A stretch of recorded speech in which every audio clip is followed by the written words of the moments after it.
எல்லோருக்கும் வணக்கம். இன்னைக்கு நம்ம பார்க்கக்கூடிய சப்ஜெக்ட் கலிகாலத்தில் ராஜயோகியாக இருப்பதன் பலன்.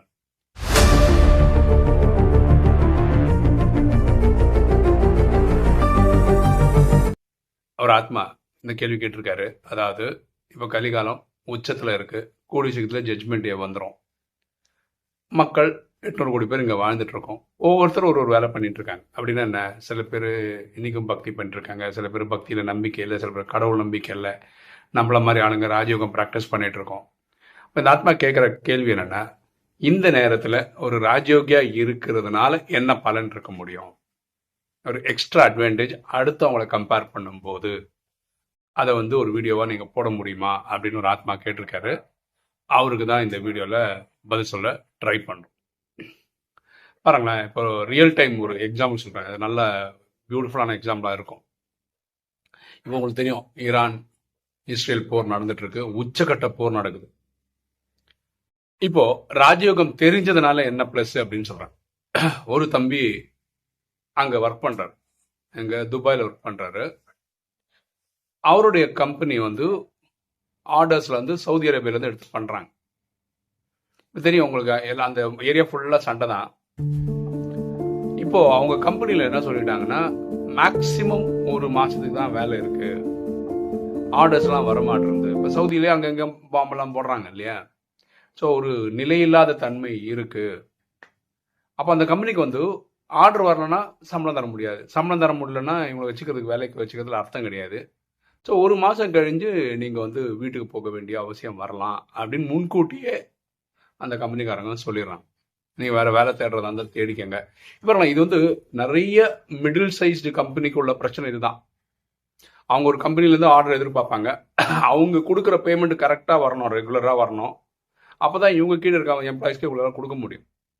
யாருமே இப்போ இந்தியன் கவர்மெண்ட் பார்த்தீங்கன்னா ஒரு 2 மாசத்துக்கு பெட்ரோல் டீசல்லாம் சேமிச்சு வைக்கிறாங்க. அதாவது நமக்கு சப்ளை வரலன்னா கூட அதை 2 மாசம் ஓட்டிட முடியும். கவர்மெண்டால அதெல்லாம் பண்ண முடியும். ஆனால் சின்ன சின்ன கம்பெனிகள் ஆர்டரே இல்லை அப்படி இருந்தாலும் கூட ஒரு வருஷத்துக்கு நான் என்னோட எம்ப்ளாயிஸ்க்கு சம்பளம் தர முடியும் அப்படின்னு எல்லா கம்பெனியும் கிடையாது.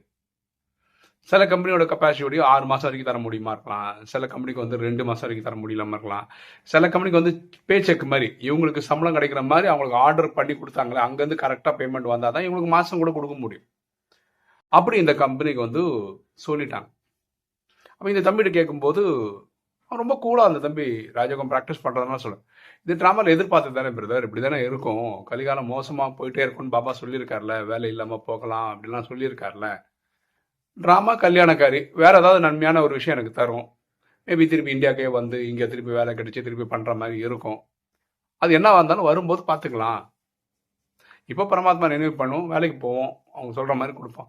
இந்த தம்பிக்கு மட்டும் என்னன்னா, அந்த கம்பெனி இந்தியாவில் பிரான்ச் இருக்கு, அவங்க ஃபாரின்ல பிரான்ச் இருக்கு, இவருக்கு அங்கே இங்கே எல்லா இடத்துலையும் மாறி மாறி மாறி வேலை எங்கேயா கொடுத்துட்றாங்க அவங்களுக்கு. அது மாதிரி அமைப்பு இருக்கு இவருக்கு ட்ராமா படி.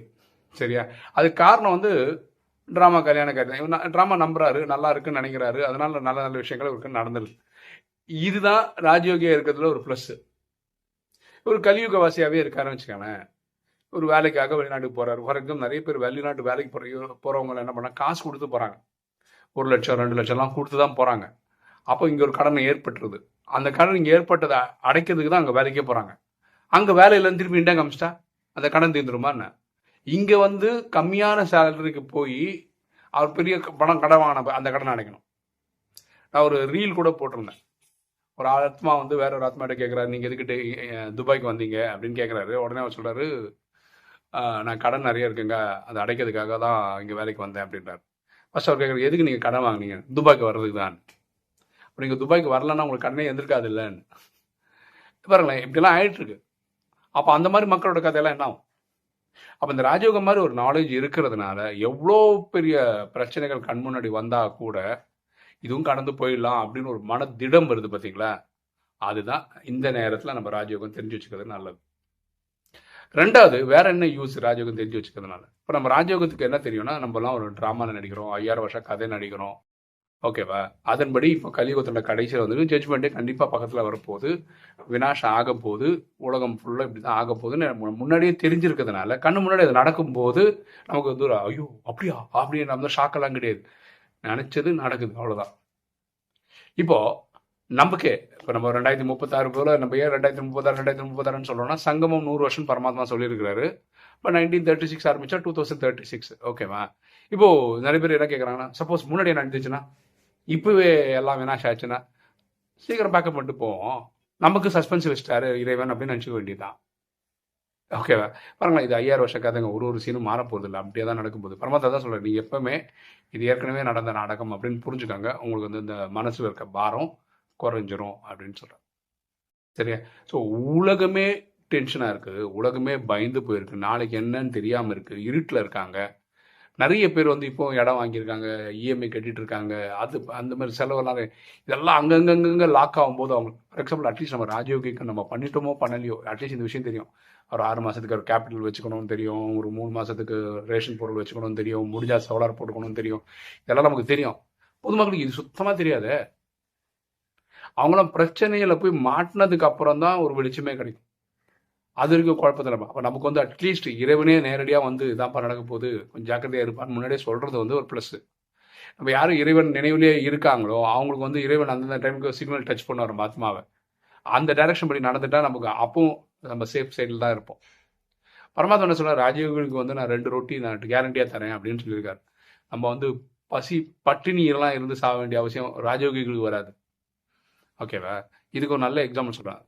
ஒரு வாட்டி ஜப்பானில் வந்து பூகம்பம் ஏற்பட்டு சுனாமி வந்துச்சு, செம பேரழிவு. ஓகேவா?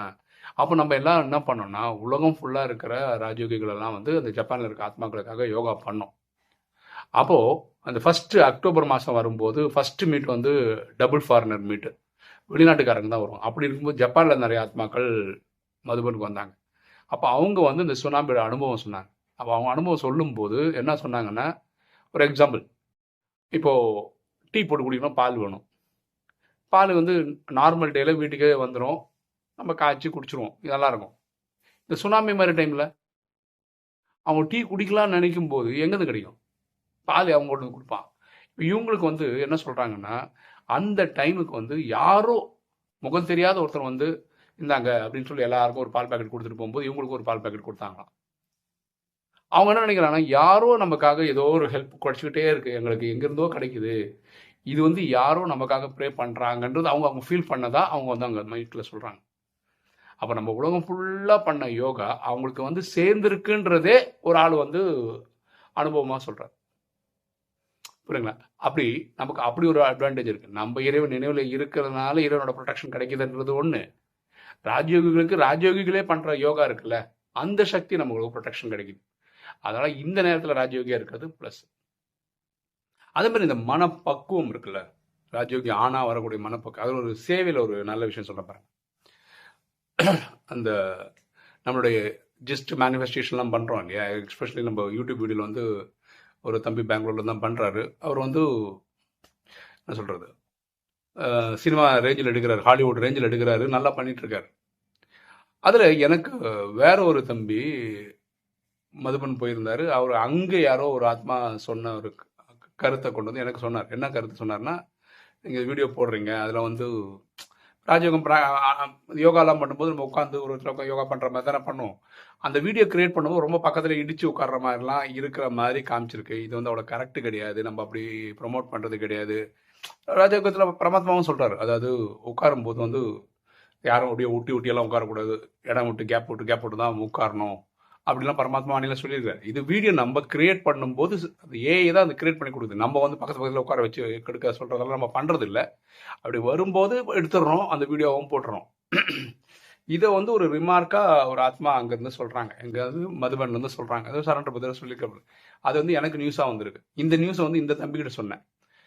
பொதுவாக சின்ன பையன் என்ன அஃபண்ட் ஆகலாம், நான் எவ்வளோ பெரிய சேவ் பண்ணுறேன், இது நான் பண்ணல, அது ஏஐ தான் பண்ணுது, ஓகே தள்ளி உட்காரு, பக்கத்தில் உட்கார வை, இப்படிலாம் நம்ம கமெண்ட்டே கொடுக்கறது இல்லை, ப்ராம்ப்ட் கொடுக்கறது இல்லை. ஆனால் அது வந்துடுச்சு, ஏன் இதை பெரிய குற்றமாக பார்க்கணும், ஏன் இப்படி பேசணும் அப்படிலாம் நினைக்கிறதுக்கு வாய்ப்பு இருக்குது, என்ன சின்ன பையன்றதுனால.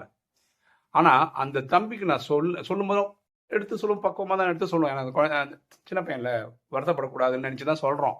ஆனால் அந்த தம்பி அதை புரிஞ்சுக்கிற விதமே வேற மாதிரி இருந்தது, ரொம்ப பிடிச்சிருந்தது. ஆனால் சொன்ன விஷயம் என்ன தெரியுமா, மதுமல்ல இருக்கிற சரண்டர் புதர்லாம் பார்க்குறாங்கன்னா அது எனக்கு ஒரு ப்ளஸ், எனக்கு ஒரு மரியாதை, எனக்கு ஒரு சர்டிஃபிகேட் கிடைச்ச மாதிரி நான் ரொம்ப சந்தோஷப்படுறேன். ஓகே, இது வந்து அவங்க சொல்கிறது வந்து ஒரு நியாயமான பாயிண்ட்டு. அடுத்த வாடி இது மாதிரி வராமல் நான் பார்த்துக்கிறேன். புரியுதுங்களா? ஸோ இது எவ்வளோ பெரிய மனப்பக்குவம் பாருங்கள். அவங்களுக்கு மேலே வந்தது ஒரு கிரிட்டிசிசம். அவர் அந்த கிரிட்டிசிசமும் சர்டிஃபிகேட்டாக பார்க்குறாரு. என்ன சர்டிஃபிகேட்டாக பார்க்குறாரு? சொன்னவங்க வந்து மதுமல்ல இருக்க சரண்டர் பிரதேஷ். அப்போது அவங்கெல்லாம் வீடியோ பார்க்குறதுன்றது வந்து இவரோட முயற்சிக்கு வந்து ஒரு சர்டிஃபிகேட்டு. ஓகே, அதை இனி கொஞ்சம் மெருகேற்ற சொல்கிறாங்க அப்படின்னு எடுத்துக்கிறார். இது எப்போ வரும்னா, இந்த ராஜயோகம் மாதிரி நாலேஜ் வரும்போது பாருங்களேன், ராஜயோகத்தை 5 விஷயம் ஜெயிக்கணும்: காமம், கோபம், அகங்காரம், பற்று, பேராசை. இந்த அகங்காரம் தான் மனுஷனை காலி பண்ணிடுது. சில பேருக்கு வந்து கிரிட்டிசிசம் வரும்போது சேவை விட்டு ஓடி போயிடுறாங்க. என்னை பார்த்து நீங்கள் எப்படி சொல்லலாம், என்னை பார்த்து அப்படி எப்படி பேசலாம், நான் யார் தெரியும்ல, என்னோட வெயிட்டேஜ் என்ன தெரியுமா, நான் எப்படி இருந்தேன் தெரியுமா, நான் யார் தெரியுமா அப்படின்லாம் நினச்சிருக்கிறேன்னு வச்சுக்கோங்களேன். அப்படின்னா என்ன, மாயை அவங்கள ஜெயிச்சுட்டு போயிட்டே இருக்கு. புரியுதுங்களா? ஆனால் இந்த சின்ன பையன் பாருங்களேன் எப்படி புரிஞ்சுக்கிறான் பாருங்க. இது எனக்கு சர்டிஃபிகேட் தான், அங்கே இருக்கவங்க பார்க்குறதே எனக்கு சர்டிஃபிகேட் தான், அவங்க சொல்கிறதுல ஒரு நியாயம் இருக்குது, ஒரு பாயிண்ட் இருக்குது, ரைட்டு, அதை அடுத்த வாட்டி வராமல் நான் பார்த்துக்கிறேன். புரியுதுங்களா? அதனால தான் சொல்கிறேன், ராஜயோகியா இருக்கிறது வந்து அதுவும் இந்த கலிகாலத்தில் வந்து ரொம்ப ரொம்ப ரொம்ப ரொம்ப ப்ளஸ்ஸு. இப்போ பாருங்களேன், நம்மளால் இப்போ குடும்பம் நடத்துகிறோம். அப்பா, அம்மா, மனைவி, குழந்தைகள் ஒரு செட்டப்போட வாழ்ந்துன்னு இருக்கோம். எல்லாருக்கும் ஒரு பெரிய அபிலாஷை இருக்குது. எப்படின்னா, அப்பா அம்மாவை ரொம்ப நல்லா பார்த்துக்கணும், மனைவி குழந்தை ரொம்ப நல்லா பார்த்துக்கணும், பசங்களை நல்லா பார்த்துக்கணும்னு ஆசை இருக்குது. ஆனால் என்ன செய்ய முடியுதோ அதுதான் நம்மளால் செய்ய முடியுது. அதுக்கு மேலே நம்மளால் பண்ண முடியல. அப்போ நம்ம ஒரு மனசுக்கு வந்து ஒரு விரக்தி வருது. என்னடா இது, என்ன பண்ணணும்னு நினைக்கிறோம், பண்ண முடியல. அப்புறம் நமக்கு வந்து இந்த ட்ராமாவோட வெளிச்சம் வரும்போது நமக்கு ஒரு கிளாரிட்டி கிடைக்குது. என்னென்ன, அவங்கவுங்க கர்மா அப்படி என்னென்னோ கொண்டு வந்திருக்காங்க, அதன்படி அவங்கவுங்க வாழ்க்கை செட் ஆகுது. நம்ம என்னதான் அவங்க வாழ்க்கையை மாற்றலாம்னு நினச்சா கூட அவங்கவுங்களுக்கு என்ன கொடுப்பனை இருக்கோ அதுதான் கிடைக்குது இல்லையா ட்ராமாவில். நம்ம முயற்சி பாசிட்டிவாக இருந்தால் போதுமானது. எண்ணம் போல் வாழ்வு. நம்ம நல்ல எண்ணத்தோட நல்ல வைப்ரேஷன் கொடுத்துட்டு இருந்தால் போதுமானது. அவங்கவுங்களுக்கு அவங்கவுங்க நேரத்துக்கு அது சரியாகும் போது எல்லாம் கரெக்டாக கிடச்சிடும். அவ்வளோதான். சரியா? ஸோ இந்த கலிகாலத்தில் நம்ம ராஜயோகியாக இருக்கிறது ஒரு பெரிய ப்ளஸ். இந்த ராஜயோகத்தை நான் 3ஆக பிரிச்சிடறேன். அதாவது 100 வருஷத்தை 3ஆக பிரிச்சிடறேன். ஃபஸ்ட்டு 30 வருஷம்னா ஆரம்ப காலகட்டத்தில் இந்த பிரம்மா, மம்மா இவங்க இருந்த காலகட்டத்தில் இந்த செட்டப்பை க்ரியேட் பண்ணுறாங்க. அது பெரிய டாஸ்க், ஹிமாலயன் டாஸ்க். அது அவங்க பண்ணிட்டாங்க. அடுத்த 30 வருஷம் இருந்தவங்க வந்து இது சஸ்டெயின் பண்ணுறது அப்படின்னா என்ன, இந்த சேவையை வந்து பல ஊருக்கு கொண்டு போகணும், மக்களுக்கு கொண்டு போகணும், அப்படி பண்ணிட்டு இருந்தாங்க. இப்போ நம்ம பண்ணுறது வந்து விநாச காலத்தில் பண்ணுறோம். அப்போது நம்ம ரோல் ஜாஸ்தி. அது வந்த புதுசில் பரமாத்மா சொல்லியிருப்பார், விநாசம் நடக்க போகுது, அமெரிக்கா ரஷ்யா அடிச்சுப்பாங்க, 10 பேர் இங்கே சேர்த்துப்பாங்க, 10 பேர் சொன்னால் அடிச்சு காலி பண்ணிடுவாங்க, துவம்சம் ஆகிடும், அதெல்லாம் சொல்லியிருப்பாரு. ஆனால் அந்த ஃபஸ்ட்டு இருந்த 30 வருஷம் இருந்தவங்களுக்கு அது பார்க்கக்கூடிய வாய்ப்பு இருந்திருக்காது. அதாவது அவங்க ஆயுசு படி இன்னைக்கு இருந்தால் பார்க்கலாம், அவங்க அன்றைக்கே கிளம்பி போயிட்டாங்கன்னு வச்சுக்கோங்க, அவங்களால பார்த்துருக்க முடியாது விநாசத்தை. இந்த நடுவில் சஸ்டெயின் பண்ணுறவங்க வந்து ஆரம்பமும் பார்க்கல, விநாசமும் பார்க்கல. நான் சொல்கிறது இருந்து போயிட்டு இருந்தாங்கன்னா. ஆனால் நமக்கு ட்ராமா சொன்னதோடைய கண்ணு முன்னாடி நடக்கக்கூடிய விஷயங்கள் பார்க்குற மாதிரியே பார்வை. ராஜயோகம் ப்ராக்டிஸ் பண்ணிக்கிட்டு உலகத்தை பார்க்குறது, உலகத்தை பார்க்குறது, ராஜயோகம் ப்ராக்டிஸ் பண்ணி, இந்த மாதிரி பாக்கியம் யார் கிடைச்சிடும், நமக்கு மட்டும்தான் கிடைச்சிடும். ஸோ இந்த இதை நல்லபடியாக பயன்படுத்திக்கணும். சரியா? நான் எனக்கு தெரிஞ்சதெல்லாம் சொல்லிட்டேன். வீடியோ பார்க்குற நீங்கள் கமெண்ட் செக்ஷனில் போடுங்களேன். இந்த நேரத்தில் நான் ராஜயோகியாக இருக்கிறதுக்கு என்ன ப்ளஸ்ஸு அப்படின்னு நீங்கள் நினைக்கிறீங்கன்றது கமெண்ட் செக்ஷனில் போட்டிங்கன்னா நம்ம எல்லாரும் தெரிஞ்சுக்கலாம்.